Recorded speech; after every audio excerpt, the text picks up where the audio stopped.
안녕하십니까. 중학교 1학년 제자 여러분, 수학 듣기평가 5과 유리수의 덧셈과 뺄셈을 시작하도록 하겠습니다. 총 10문제이며 1번부터 8번까지는 수학과 직접적으로 관련된 문제고 9번과 10번은 우리가 공부하면서 함께 만든 추억 문제가 되겠습니다. 듣기평가가 다소 부족하더라도 항상 이쁘게 봐주실 것을 부탁드리겠습니다. 듣기평가 시작하도록 하겠습니다. 1번과 2번은 연결된 문제입니다. 1번과 2번은 연결된 문제입니다. 지문을 먼저 읽겠습니다. 우리는 유리수의 덧셈과 뺄셈에서 수의 덧셈을 먼저 배웠습니다. 수의 덧셈에는 부호가 같은 두 수의 덧셈과 부호가 다른 두 수의 덧셈이 있는데요. 1번은 부호가 같은 두 수의 덧셈을 계산하는 방법을 적어주시고 2번은 부호가 다른 두 수의 덧셈을 계산하는 방법을 적어주시면 됩니다. 계산하는 방법을 적을 때 절대값의 합이라는 표현과 절대값의 차라는 표현이 꼭 들어가야 됩니다. 다시 읽어드리겠습니다. 1번과 2번은 연결된 문제입니다. 우리가 지문을 먼저 다시 읽어드리겠습니다. 우리는 유리수의 덧셈을 배웠습니다. 수의 덧셈에서 부호가 같은 두 수의 덧셈을 계산하는 방법과 부호가 다른 두 수의 덧셈을 계산하는 방법은 다른데요. 1번은 부호가 같은 두 수의 덧셈을 계산하는 방법을 적어주시고 2번은 부호가 다른 두 수의 덧셈을 계산하는 방법을 적어주십시오. 여러분이 적는데 시간이 걸릴 거라 예상돼서 10가지 세드리겠습니다.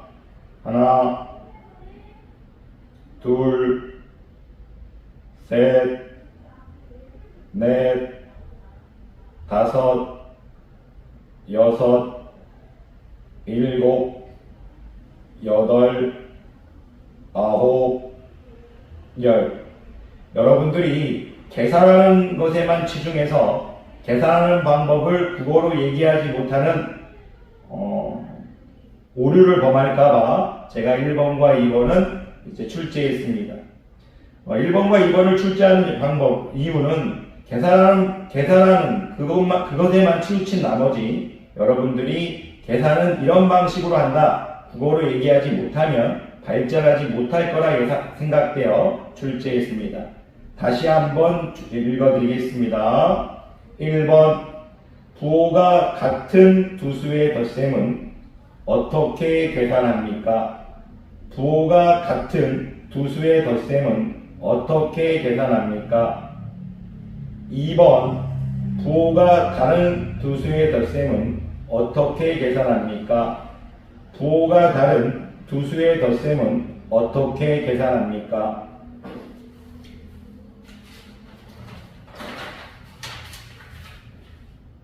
(3번과 4번도) 연결된 문제입니다. 우리는 덧셈에 대해서 배웠고 덧셈에 대한 계산 법칙을 배웠습니다. 3번에는 덧셈의 계산 법칙 중 교환 법칙에 대해서 적어주십시오. 문자로 적어주시면 됩니다. 3번은 덧셈의 교환 법칙을 문자로 적어주십시오. 4번은 덧셈의 계산 법칙 중 결합 법칙을 문자로 적어주십시오. 3번은 덧셈의 교환 법칙, 4번은 덧셈의 결합 법칙을 문자로 적어주십시오. 3번과 4번을 출제한 이유는 덧셈의 이 법칙과 덧셈의 이 법칙이 성립하므로 여러분들이 편하게 계산하고 싶은 것부터 편하게 계산할 수 있다를 가르쳤습니다. 덧셈은 이 두 법칙이 되기 때문에 편하게 계산할 수 있습니다. 3번, 덧셈의 교환 법칙 문자로 적어주시고 4번, 덧셈의 결합 법칙 문자로 적어주십시오.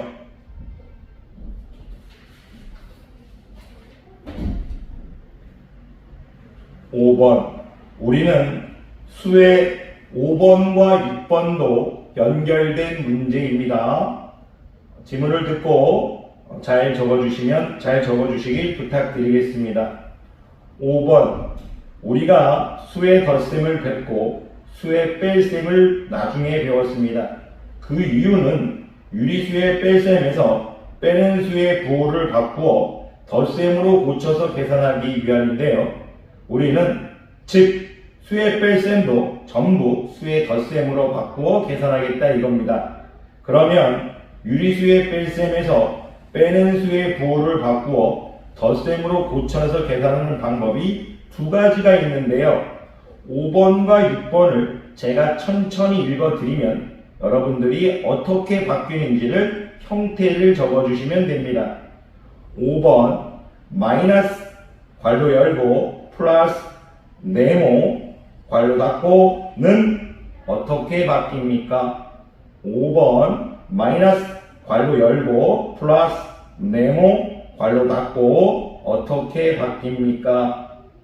6번 마이너스 괄호 열고 마이너스 네모 괄호 닫고 어떻게 바뀝니까? 6번 마이너스 괄호 열고 마이너스 네모 괄호 닫고 어떻게 바뀝니까?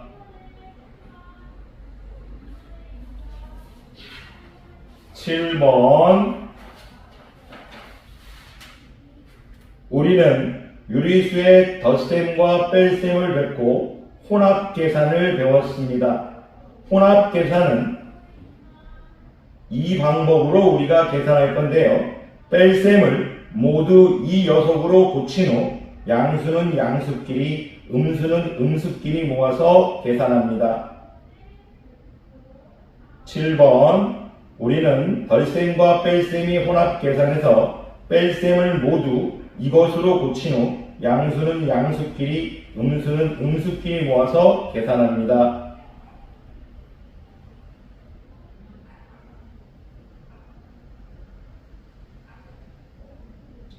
8번. 우리는 1강, 2강, 3강, 4강, 5강 이렇게 강의를 총 5가지 강의를 들었습니다. 1강은 소인수 분해이며 2강은 최대 공약수와 그 활용, 3강은 최소 공배수와 그 활용, 4강은 정수와 유리수, 5강은 유리수와 덧셈과 뺄셈, 아직 배우지 않은 6강은 유리수의 곱셈과 나눗셈입니다. 이렇게 1단원이 만들어져 있는데요. 선생님이 수업 시간에 1단원의 제목을 이것이라 얘기했습니다. 여러분들이 무엇을 배우는지 알고 있어야 됩니다. 1단원의 제목은 무엇입니까? 8번 1단원의 제목은 무엇입니까?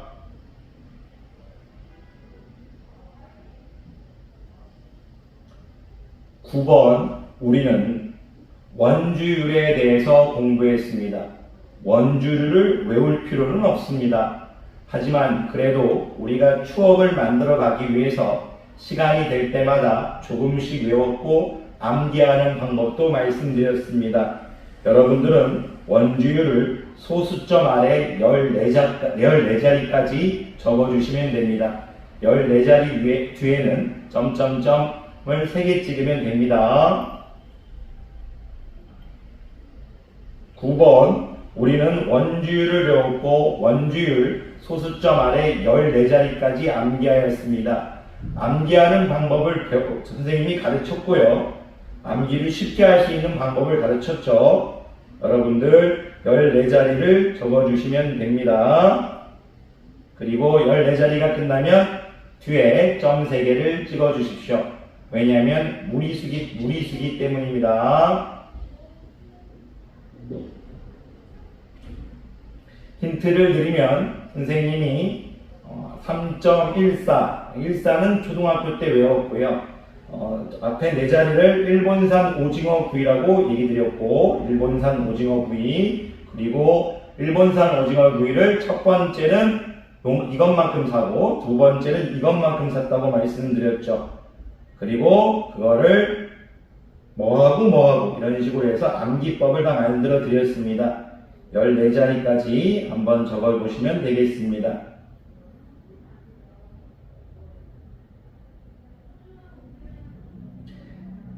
10번 선생님이 우리가 공부할 때 힘듦을 이겨내고 우리가 공부해야 되는 것은 우리를 위한 것이기도 하지만 우리를 사랑하는 사람을 위한 것이기도 하며 우리가 당연히 인간이 마땅히 해야 될 도리라고 말하면서 이 단어를 마음속에 새기길 바랬습니다. 10번은 우리가 마땅히 해야 될 도리입니다. 세 글자. 10번은 인간이 마땅히 해야 할 도리 세 글자. 듣기평가 듣느라고 듣기평가 하시느라고 고생하셨습니다. 이번 이 5강은 크게 어렵지 않고요. 여러분들이 이걸 자꾸 얘기하면서 하다 보면 6강이 쉬워질 거고요. 6강도 조금 하다 보면 처음에 조금 어려울 수 있으면 쉬워질 거고 7강, 8강부터는 진짜 수학이 시작됩니다. 여러분들 잘 하실 수 있을 겁니다. 이렇게 듣기평가를 만드는 이유는 틀려도 괜찮습니다. 왜 그러냐면 여러분들은 다시 듣고 복습할 노력하는 사람들이기 때문입니다. 듣기평가 하느라 고생 많으셨습니다.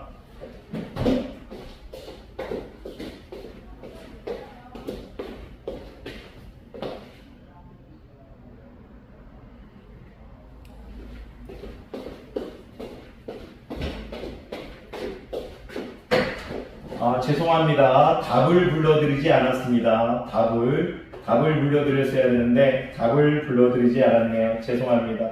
1번 적어드릴게요. 적어드리면서 읽어드리겠습니다.